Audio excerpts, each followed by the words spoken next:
Adventure Time has all of the major markings of an epic fantasy world, from its diverse cast of characters, its rich history and lore, the magic, the places, this guy. But one aspect where Adventure Time excelled, and a facet of storytelling most stories shy away from or ignore altogether, is its use of supernatural or godly beings. That's why today we're looking at the mythology of Ooh, how the writers established distinct supernatural beings like Prismo and Glob, developed rules and weaknesses for these godlike figures, and did so in a way that resonated with Adventure Time's quirky and lighthearted tone. By the end of this video, you'll not only have a better understanding of the otherworldly forces acting over Ooh, but you'll also have the tools to write your own cast of deities. So, activate your squirrel flaps! And let's get started. Don't worry, dude, I got you covered. They're homemade. When we step into a fresh story world, especially one as expansive as Ooh, there's a lot to take in. Some people are made out of candy, there's a talking fart princess, and our protagonist's best friend is a talking dog that he wears like body armor. There's not a lot of time to stop and learn the entire mythology of Ooh without detracting from this rich story world, and so, the writers keep their mention very brief. Oh my god! Oh my glob. What? Oh my glob! Ridiculously simple, right? Not even something worth noticing for the most part, but these little mentions allow both writers and audience members to play with the idea that there is some deity, or at least the belief in some godly being within the story world. It's not until the episode Astral Plane that we actually meet Grob, Gob, Glob, and Grodd on Mars, at which point we've heard about them enough not to reject their existence. The writers do the exact same thing with the Lich. Before ever introducing him in Mortal Folly, the Lich is mentioned when Finn and Jake visit the ancient hero Billy. But, since our focus is on the sword-wielding sloth, we put the Lich in the back of our minds as someone who exists, but nothing that we need to worry about right now. In your own stories, it's not a bad idea to reference gods or mystic powers the same way you might include clues or red herrings in a mystery story. Let your audience know that the item exists early on, but don't draw too much attention to it. Once the deities have been established, you can then feel free to expand into this supernatural realm. But exactly what does Adventure Time use to base its deities on? Well, it's not enough to have created something amazing, right? What if I just let my Martian super society go to pot? So let's not pretend Adventure Time was the first story to explain the ways of the world through superhumans. Sumerians and Greeks attributed everything from the seasons to creation to their pantheons, and Mormons attributed one man's ability to hustle all of Utah into polygamy. I like your style, Joe. But Adventure Time doesn't exactly give its deities a hard and fast history of the things they have accomplished or precisely what they have done that makes them godly. Jake, you have won my favor for being a completely off-the-hook party dog. Okay, well, he's pretty cut and dry, but otherwise, we see that these godly characters are representations of concepts or cosmic forces. There are entities that represent creation, order, and the perception of reality, while there are also characters which oppose these forces: destruction, chaos, and dreamlike voice acting. From here, the conflict between these forces is set, not inherently as good versus evil, but rather the natural order of things to come together, fall apart, and repeat.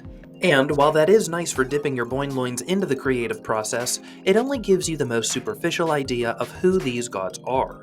As is the case with Adventure Time, and in your own stories if you choose to do so, we need to dive a layer deeper into these characters if our heroes ever encounter them.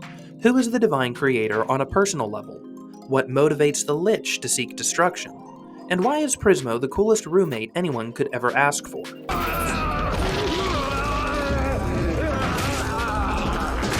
Like normal people, the gods of Adventure Time have rules and weaknesses. Some of these rules and weaknesses are limits to their power, sorta like the uncontrollable urge to pet a cat's belly, which coincides with the inability to stop the bleeding when they claw the ever-living hell out of you. Prismo is a wishmaker, but he only grants one wish, and that wish can't threaten the balance of the cosmos. Glob is the embodiment of an enchilada supreme, threatening the very nature of existence, but music is his kryptonite because it represents order and harmony, and his fingers are too big to play the ukulele. Rules give a writer parameters so that they can't cheat their audience. Rules give an audience a sense of security so they can guess what might happen next. And rules give the gods limits, which is what actually makes them interesting. Weaknesses, on the other hand, are what make these godly beings something we can emotionally attach to. For example, Glob's representation of order and balance doesn't mean much if he is immortal. What does he gain or lose if nothing can hurt him? But if he not only appreciates the frailty of life and also exemplifies a willingness to sacrifice his own, the ideas Glob represents are amplified because he actually has something at stake. Similarly, the most relatable the Lich has ever been was not the time that he mind-crushed Finn and Jake with one word, but rather when he was sitting alone in his mother's basement realizing that he had gotten everything he had ever wanted, and now felt how I feel every day when I wake up in my mother's basement. Killing it. Not only do rules and weaknesses make your superpowered sky people more relatable, but it prevents them from becoming overpowered plot devices that cause too many Deus Ex Machina moments. Their limits allow Adventure Time to have godlike entities without raising questions like, why doesn't Glob stop the Lich? Or how can Finn fight Glob? These imperfections also leave space for you as a writer to give your characters dynamic personalities rather than bland dogmas.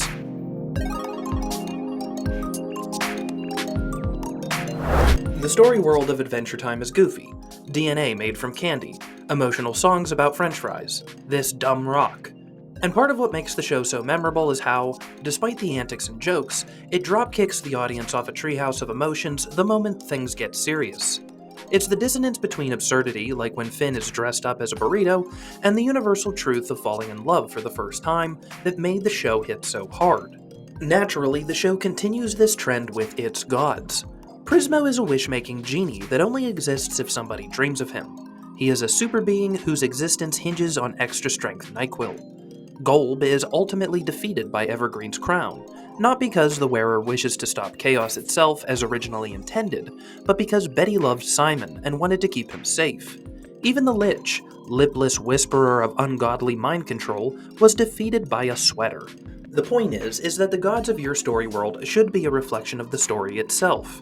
Despite their wackiness or peculiarity, it doesn't make the force these cosmic beings represent any less true. Sure, Orgolorg is trapped in a penguin. It doesn't make the inevitability of blind destruction any less true. And yeah, maybe chasing love isn't as cosmically important as delivering prophecies, but the reality of heartbreak, rejection, and burnout are nonetheless very real experiences in everyone's life. How this applies to your story's mythology comes down to the complexity of characters. Particularly when it comes to gods, we have the opportunity to play with the idea of divinity in the face of humanity. Like our heroes, even the deities themselves feel conflicted, balancing what is good with what is right, pursuing their purpose while questioning existence. Now, that's pretty intimidating as a storyteller. It's hard enough to create characters, let alone gods having an existential crisis. So how can we address complex topics without needing to get too into the weeds? There is only darkness for you, and only death for your people. The relationship between Adventure Time's gods and the audience is a lot like your relationship with your children or significant other. The less they know about your past, the better. Adventure Time's mythology leaves a lot of gaps for its audience to fill in, often hinting at questions or ambiguities while never fully elaborating. This is a storytelling rule in general. Don't over-explain. Don't tell me exactly what the room looks like, don't tell me exactly what our hero's plan is, don't tell me exactly who these deities are, why they do what they do, or where they came from. The moment we begin to put hard facts into a story, we are placing it into a box where the audience's mind is no longer free to wonder. While we need to direct an audience member in order for a story to make sense, we don't need to micromanage their imagination. Going back to this episode's beginning, sayings like, "Oh my Glob," call into question whether there is a deity the people of Ooh worship, or if it's just a cultural saying. Similarly, when we first hear about the Lich, we learn that he was defeated by Billy, but we never hear about what he was or how he came about. Furthermore, once we learn when the Lich came into existence, we're still unsure as to how. Was the Lich created by the mushroom bomb, or was he just chilling in a comet for a few millennia until the bomb went off? Don't know, but the ambiguity and conflicting information, whether intentional or not, makes the story world feel more like our own, where myths and legends differ depending on where we hear them from. This then adds another layer of storytelling and revealing details about your godly story characters. How do other characters view them? You're trying to stop me? When I'm this close to harnessing the most powerful force in the universe? In Seasons 1 and 2 of Adventure Time, the supernatural powers like Glob were only briefly mentioned. The Lich wasn't inherently an otherworldly force of destruction, and Gunter was just a penguin that liked to break stuff. As the show expanded and we went down the other story avenues, we got to meet Death in Season 2 because Peppermint Butler is a friend of his. We watched Betty study Glob in her attempts to break Simon free of the Ice Crown's curse. Even Finn makes mention of people worshipping Glob in church. Now yes, these are all great opportunities to add information about your deities into your story world, but also consider how Adventure Time uses different perspectives to give their mythology depth. Regardless as to whether or not Glob is real, some people worship him, some study him, and most fear him. Similarly, while all characters in the show theoretically know what Death is, it doesn't give us the full perspective of who Death is, or that he's friends with a demonic breath mint. This point is to remind you to include perspective in your story's mythology. Some people are believers, some are critical scientists, some are agnostic, while others are casual friends with a two-dimensional genie.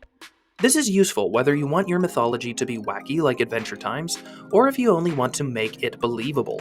It also gives you more opportunities to create ambiguity and mystery in your lore when characters have conflicting views of the gods. These views allow you as a writer to bring the high-level philosophies and cosmic powers of the supernatural down to the level of your mortal characters. Nemo, are you a robot? Oh no, football. I am a little living boy. Think of this like the opposite of our fourth point, that the gods should mirror the themes and tones of your story world. While deities like the Cosmic Owl and Prismo search for object permanence or face burnout from cosmic duty, small characters like Themo and Nepter have existential crises of personal identity and neglect.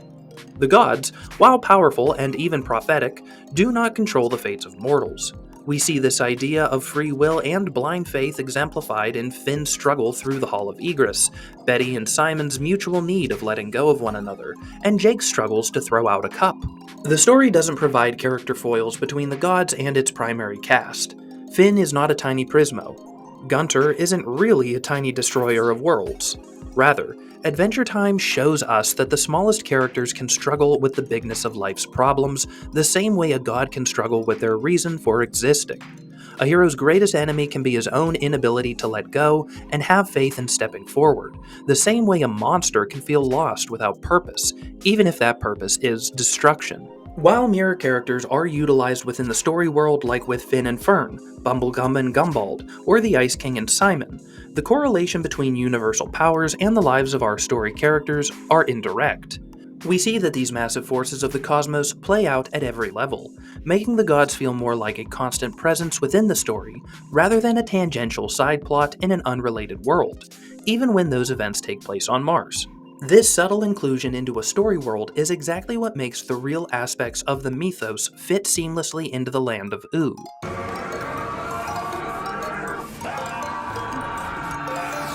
As previously mentioned, the gods of Adventure Time, while capable of wish-granting, prophecy-making, and planet-gobbling, do not determine the fates of our primary characters. Now, granted, as storytellers, we are determining the fates of our story's characters, but we hide our hands behind the actions and consequences of our plot. In the case of Adventure Time, the gods and mystic forces are not overpowered. Their flaws, rules, and limitations help keep them in check, but they also limit their functions within the story world. Prismo is only good for one wish. The Lich is a persistent SOB, but he can be beaten in an episode if he gets touched with special blood or eye-flossed with a sweater. The character's direct influences are short-lived. However, brief brushes with these figures create lingering effects, such as Death tending to his garden, suggesting death is a state which is maintained. Prismo's intervention to preserve order while still granting a wish to anybody and everybody. Or the Catalyst Comet, which brings change while also leaving room open for individual choice. My deepest, truest wish. Mystic forces in Adventure Time nudge events towards order or chaos. They don't directly manhandle the story to create easy escapes or unbeatable obstacles. Instead, the true power remains in our hero's control. The power to choose, the power to change, the power to do what is hard, and the freedom necessary to be heroic. From cosmic forces to seemingly silly encounters, Adventure Time masterfully weaves mythology into its narrative, offering a treasure trove of lessons for aspiring writers. By introducing godly characters with clear rules and weaknesses, grounding their interactions in deeper truths, and embracing ambiguity, you can craft a rich and compelling mythology for your own stories. Explore multiple perspectives, utilize character foils to embody philosophical concepts, and understand how even subtle divine influences can shape the grand narrative. Embrace these techniques, and you'll unlock the secrets to creating a world where mythology breathes life into every corner of your fiction. Thank you guys so much for watching. My first book is still on Amazon if you'd like to support the channel with dollars, or you can leave a comment if you liked this longer format and support this channel with dank controversy. And until next time, keep writing the best stories possible.